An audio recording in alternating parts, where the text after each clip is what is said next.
আসসালামু আলাইকুম সম্মানিত দর্শক, সকল প্রকার কৃষক, তরুণ উদ্যোক্তা এবং কৃষিপ্রেমী বন্ধুদের জানাই হেল্প এগ্রো বাংলা চ্যানেলে স্বাগতম।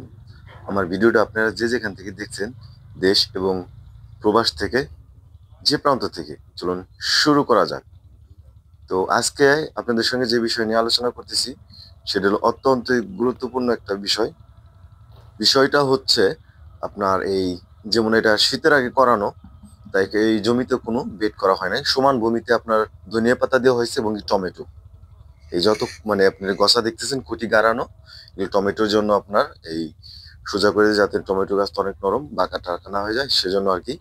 এই পেঁপে চারার মধ্যে আপনার এই ধনিয়া পাতা এবং টমেটো এগুলো দেওয়া হয়েছে। আপনার ধনিয়া পাতা উঠে গেলে আপনার থাকবে হলো টমেটো, এবং টমেটো শেষ হয়ে গেলে থাকবে হলো পেঁপে। তো পেঁপের অনেক মানে যত্ন নেওয়া হবে, কেননা টমেটো গাছটা একটু দূরত্ব আছে, মাসাল্লাহ ভালোই। এই জন্য আপনার এই একই জমিতে যদি নাকি আপনি মানে বিভিন্ন রকমের ফসল যদি না দেন পেঁপের পাশাপাশি সাথী ফসল হিসেবে, তাহলে কিন্তু আপনি অতটা লাভবান হতে পারবেন না। কারণ এর মাধ্যমে আপনার বাড়তি যে একটা মুনাফা সেটা পাবেন, আপনি খরচটা হয়ে যাবে। একটা জমি করতে ভাই অনেক টাকা খরচ হয়, এটা আমরা জানি, আমরা কৃষক, আমরা বুঝতে পারি। এই জন্যই যারা শুধু শুধু শুধু পেঁপে চাষ করবেন তারা কিন্তু অত বেশি লাভবান হতে পারবেন না। এই জন্য আমি ওই ভাইদের বলি, অবশ্যই অবশ্যই আপনারা সাথী ফসল হিসেবে, সেটা টমেটো হোক, সেটা আপনার আলু হোক, পেঁয়াজ হোক, যে কোনো ফসল হোক, কপি হোক, তো এর পাশাপাশি আপনারা এই যে কোনো ফসল চাষ করতে পারবেন। তাহলে বাড়তি একটা মুনাফা পাবেন, বাড়তি একটা আলাদা টাকা পাবেন। আমি বলছিলাম যে সার, কীটনাশক, মেডিসিন, তারপরে অনেকে যে নিজের জমিতে সবাই করে এমনটা কিন্তু না, অনেকে লিজ নিয়ে করে।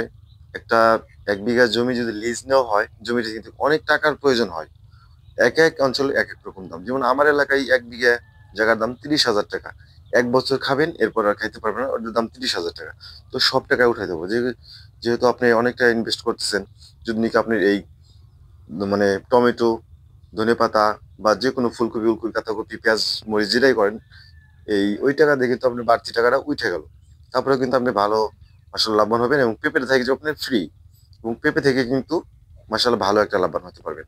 কেননা জানেন যে পেঁপের প্রচুর দাম থাকে। আর আমি আপনাদের একটা মানে গুরুত্বপূর্ণ মানে প্রত্যেকটা কথাই দামি কথাই বলে থাকি এই জন্যই, কারণ জানি ভাই কৃষক কত টাকা খরচ হয়, একটা কৃষক কি জানে। আর সব সবাই কিন্তু আপনার সব কথা বলতে পারে, একমাত্র কৃষক কিন্তু তার কষ্টের কথা কাউকে বলতে পারে না, আন্দোলন করতে পারে না। সবাই কিন্তু আপনার আন্দোলন করে, রিক্সা শ্রমিক থেকে শুরু করে আপনার এই স্কুল টিচার, অমুক তমুক, সবাই আনসার কোন বাংলাদেশের প্রত্যেকটা সেক্টর সবাই কিন্তু আন্দোলন করতে পারে। কিন্তু একমাত্র এই কৃষকই তার এই কষ্টের কথাটা কাউকে বলতে পারে না। কৃষক কিন্তু এক লগে বাংলাদেশে এরকম নজির নাই যে কৃষকরা আন্দোলন করে অনেক বড় একটা কিছু করছে, এরকম কিন্তু কোন নজির নাই। এরাই কিভাবে মনে করেন যে আল্লাহ এদের এইভাবে টাকা দিয়ে থাকে আপনার এই পরিশ্রমের মাধ্যমেই, ঠিক আছে। এভাবেই মনে করেন তাদের এই শুরু হয়। তো যে কথা মূল মূল কথা বলতে চাইছিলাম, অবশ্যই আপনারা বেড করে করবেন, যেহেতু বর্তমান শীতকাল। হ্যাঁ, বেড না করলে আপনি চারা গোড়ায় যে কুয়াশার পানিটা জমে থাকবে, সেক্ষেত্রে কিন্তু আপনার বাগান শেষে যাবে, মরে যাবে, আপনি কিন্তু বিশাল একটা লসের সম্মুখীন হবেন। সেই জন্য